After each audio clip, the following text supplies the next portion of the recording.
طاؤس نے حضرت عبداللہ بن عمرو بن عاص رضی اللہ عنہ سے روایت کی کہ سمندر کی تہہ میں بہت سے شیطان قید ہیں جنہیں حضرت سلیمان علیہ السلام نے باندھا تھا۔ وقت آ رہا ہے کہ وہ نکلیں گے اور لوگوں کے سامنے قرآن پڑھیں گے۔ ہشام بن حجیر نے طاؤس سے روایت کی کہ یہ ان کی مراد بشیر بن کعب سے تھی۔ حضرت ابن عباس رضی اللہ عنہ کے پاس آیا اور انہیں حدیثیں سنانے لگا۔ ابن عباس رضی اللہ عنہ نے اس سے کہا فلاں فلاں حدیث دہراؤ۔ اس نے دہرا دی۔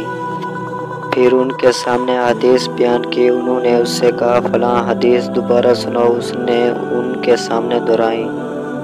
پھر آپ سے عرض کی میں نہیں جانتا کہ آپ نے میرے بیان کی ہوئی ساری حدیثیں پہچان لی ہیں اور اس کی حدیث کو منکر جانا ہے یا سب کو منکر جانا ہے اور اسے پہچان لیا ہے۔ حضرت عباس بن رضی اللہ عنہ نے اس سے کہا جب آپ صلی اللہ علیہ وسلم پر جھوٹ نہیں بولا جاتا تھا ہم رسول اللہ صلی اللہ علیہ وسلم سے حدیث بیان کرتے تھے۔ پھر جب لوگ ہر مشکل اور آسان سواری پر سوار ہونے لگے بلا تمیز صحیح واضح روایات بیان کرنے لگے تو ہم نے براہ راست آپ صلی اللہ علیہ وسلم سے حدیث بیان کرنا ترک کر دیا۔